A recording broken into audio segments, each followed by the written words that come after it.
저희들 중에서 하나님을 직접 본 사람은 아무도 없습니다.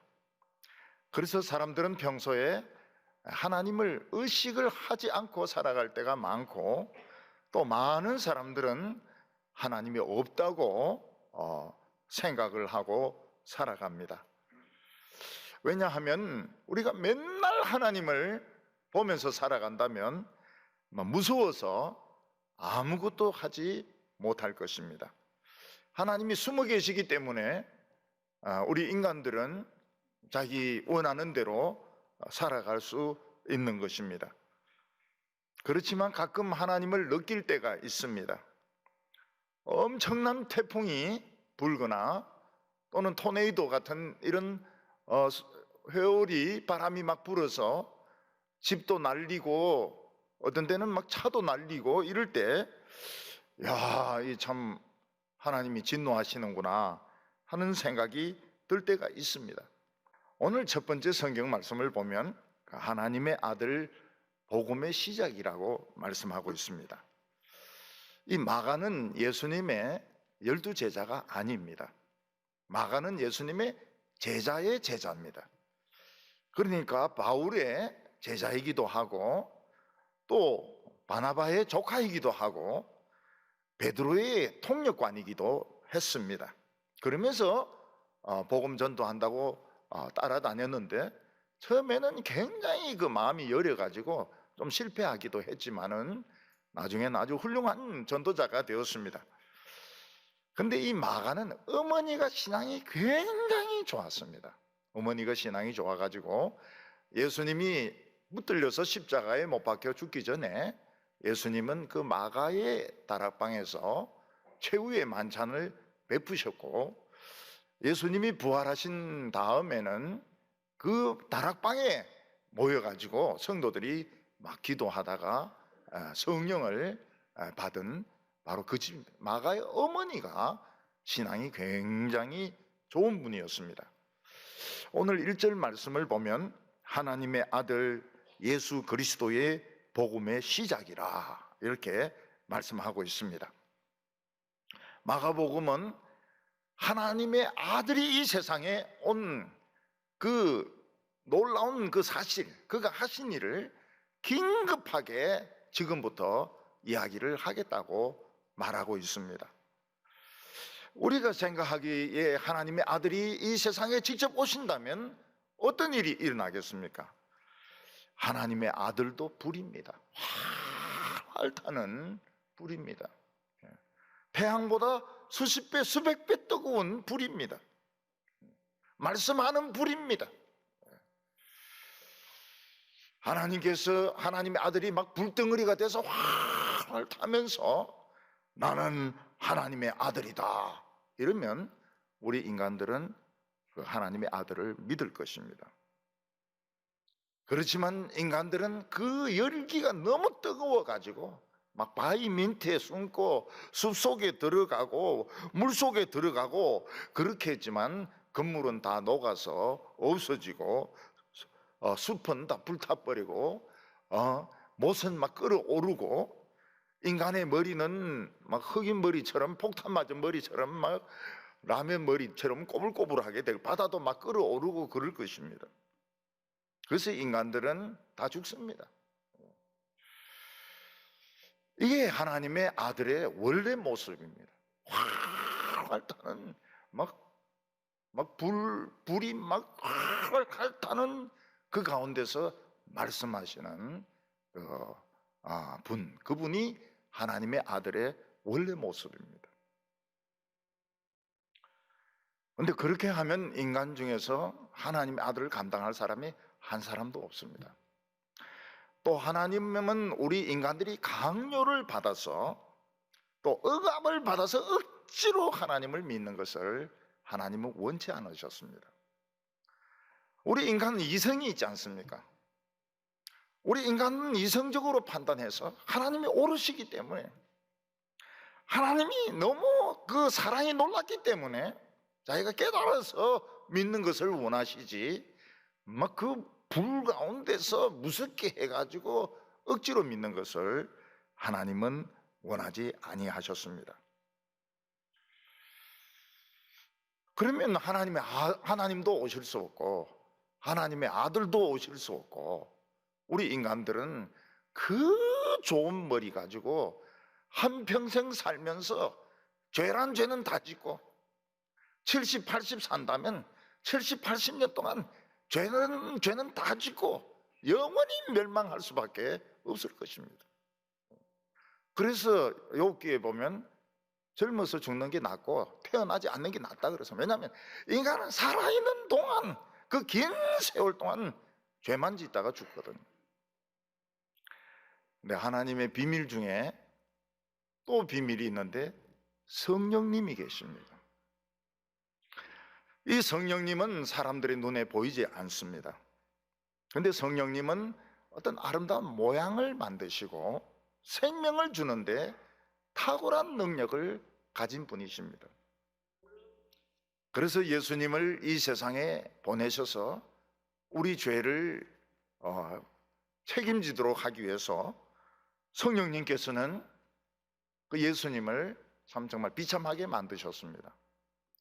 예수님의 그 불붙는 빛과 그 영광을 없애버리셨습니다.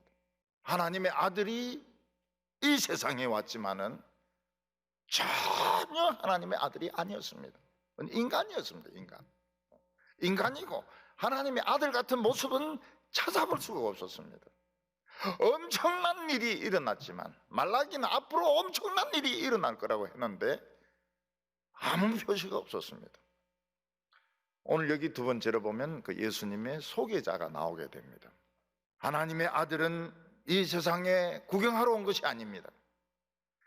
이 세상의 죄의 구덩이에 빠진 인간들, 삶 전체가 죄 덩어리인 인간들을 끄집어내어서 씻어주시고 영생을 주시려고 오셨습니다. 그래서 예수님은 하나님의 아들의 모습이 아닙니다.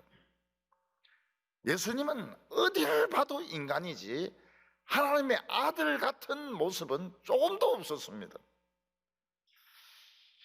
그래서 소개자가 필요했습니다. 이분이 하나님의 아들이라는 것을 누군가가 소개를 해줘야만 했습니다. 보통 하나님의 아들을 소개한다면 천사가 와서 소개하는 게 맞습니다. 지금 이분은 모습은 인간이지만 사실 하나님의 아들이십니다. 그러면서 천사가 막 번개처럼 막 번쩍번쩍 빛나는 이런 얼굴과 이런 옷을 입고 소개하면 인간이들이 믿을 것입니다. 근데 하나님의 아들을 소개하는 분도 인간이었습니다. 그러니까 사람들은 엄청 헷갈리는 거예요. 하나님의 아들도 인간이고 소개하는 사람도 인간이고, 그러면 이 진짜인지 가짜인지 알 수가 없는 거예요.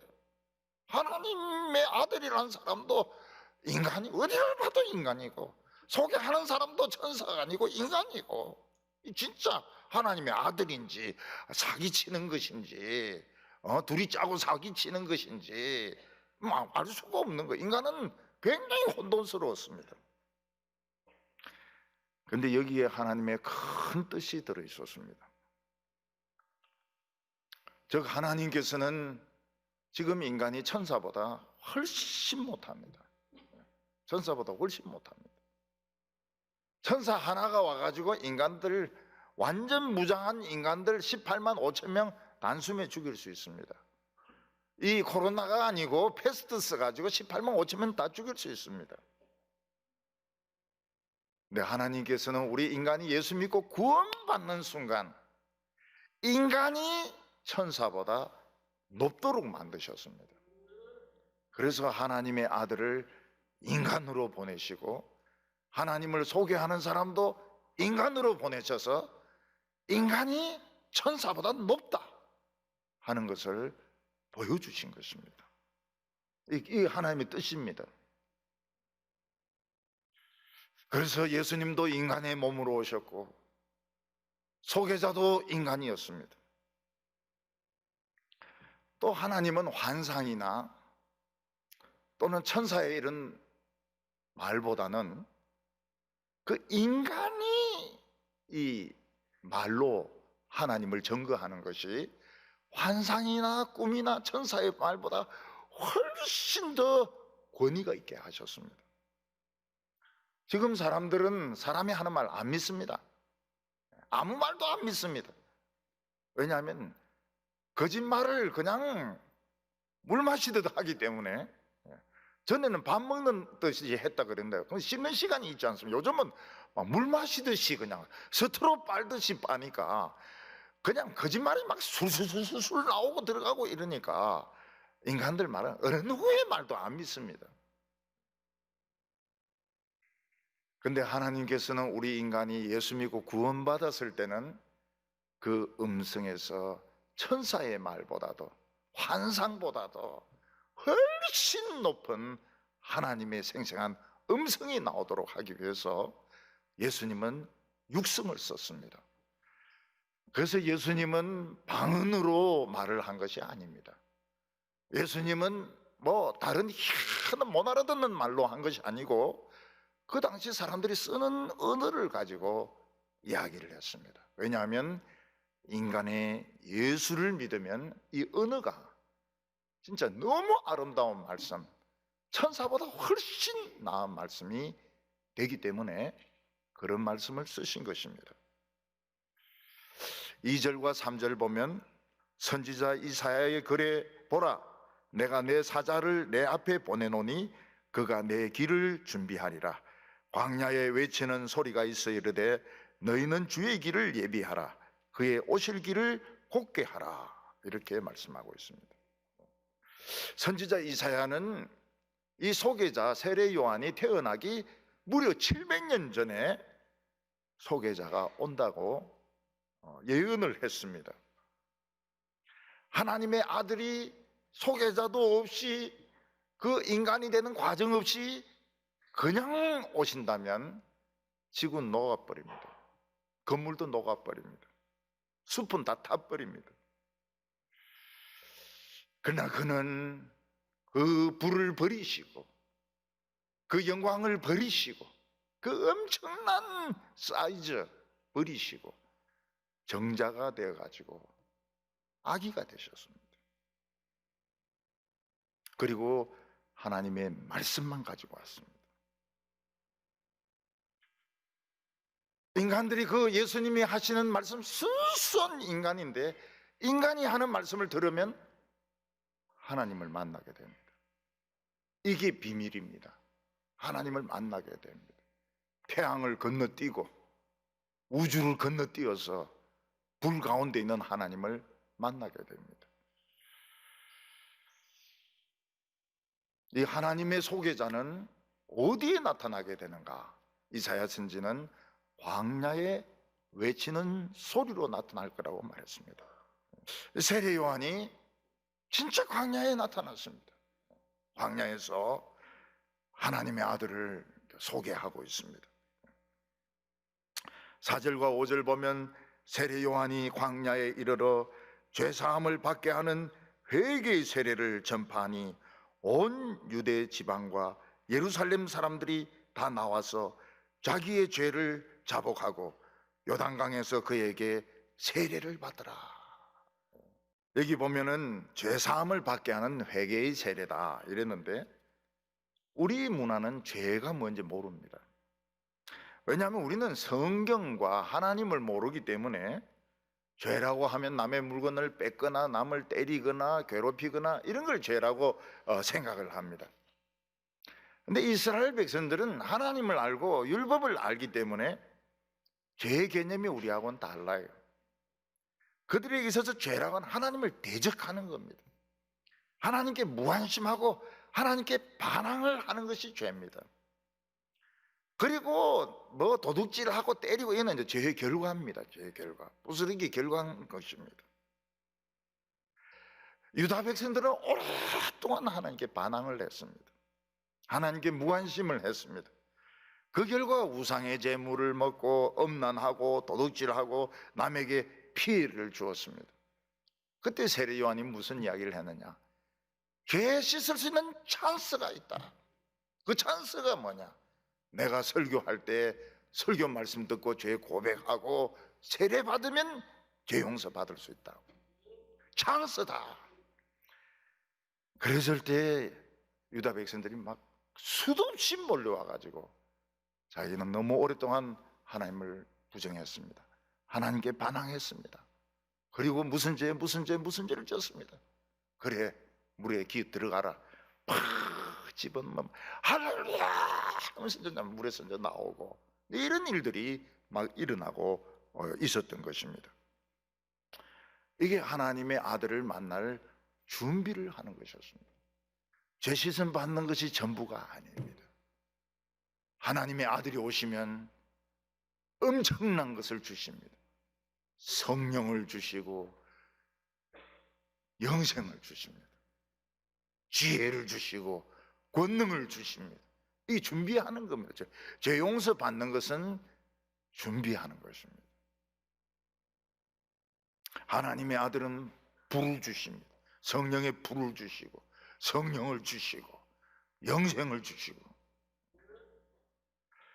오늘 여기 세 번째로 보면 세례 요한의 그 특징이 나옵니다.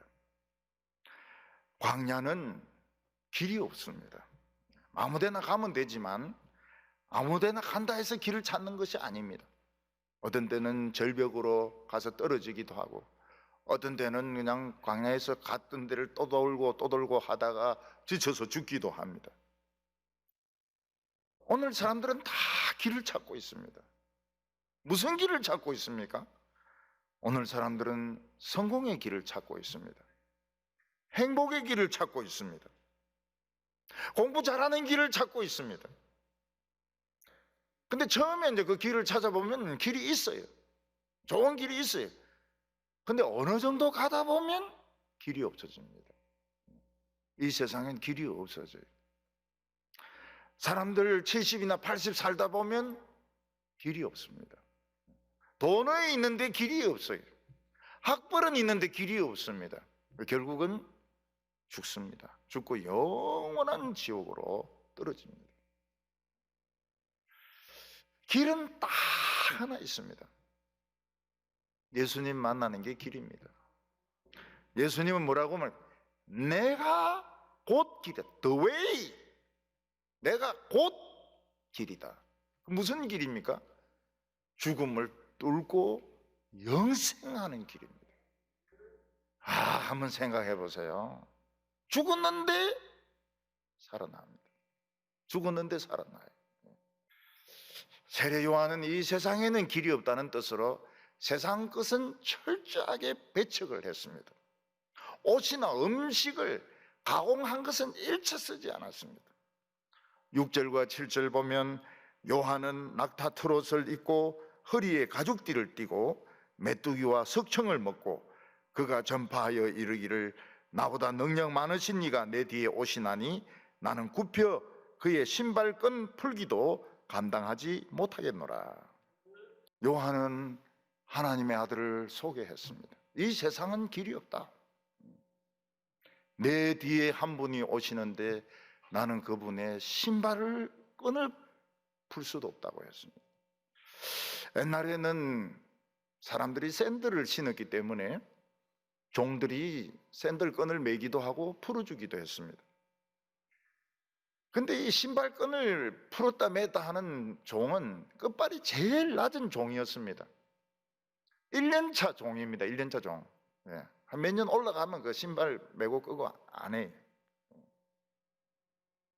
세례 요한은 내가 지금 소개할 분은 우리가 똑같이 생긴 인간이지만 실제로는 그렇지가 않다는 거예요.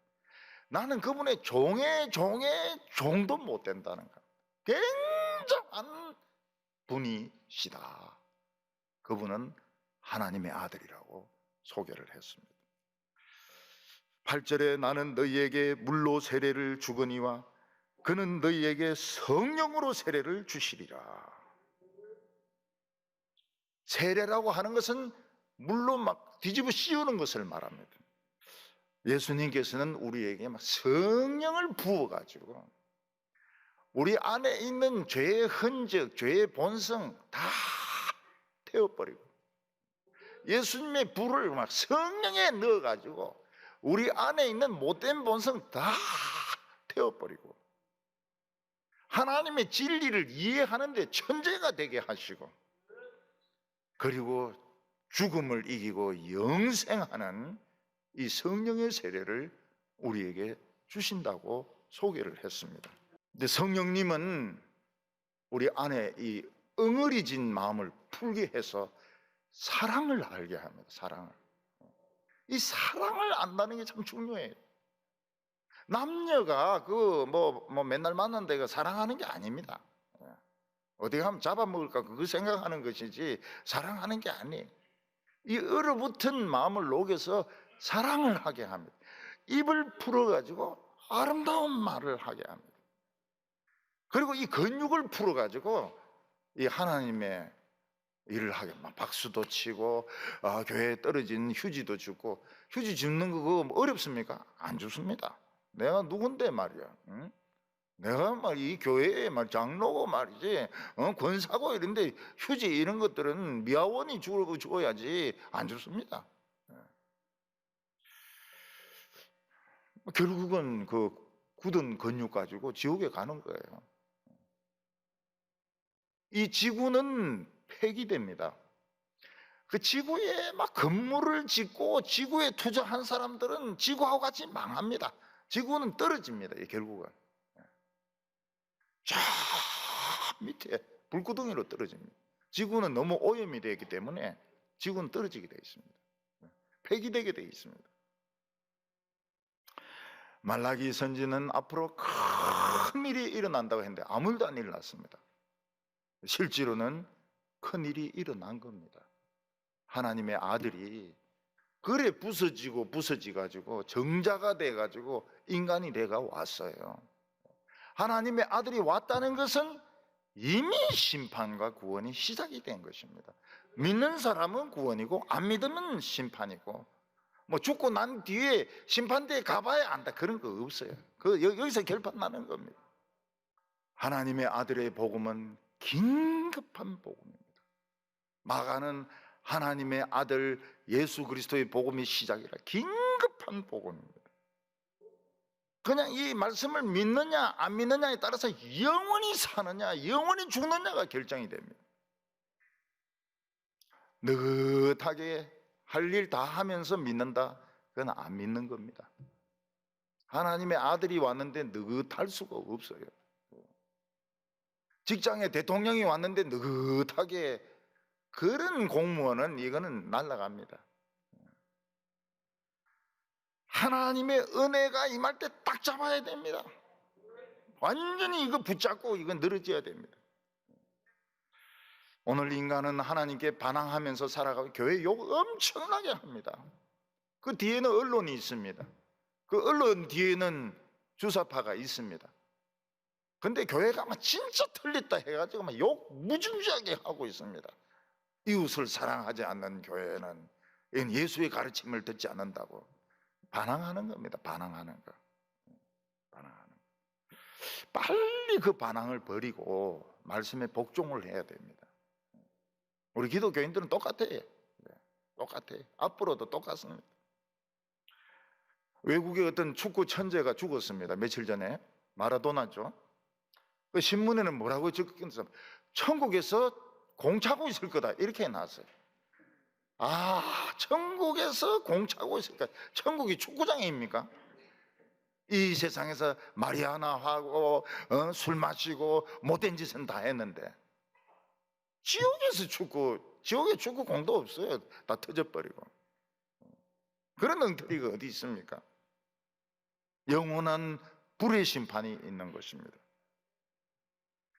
예수님께서는 우리가 물과 성령으로 세례를 받아야 된다고 했습니다. 우리는 오늘 예수님을 만나고 성령으로 세례를 받으시기 바랍니다. 그리고 예수 믿고 하는 말은 이 하나님의 말씀입니다. 우리 성도들은 하나님의 말씀을 하시고 하나님의 행동을 하시기를 바랍니다. 그래서 죽음을 이기고 영생을 하는 우리 성도들 다 되시기를 바랍니다. 기도드리겠습니다.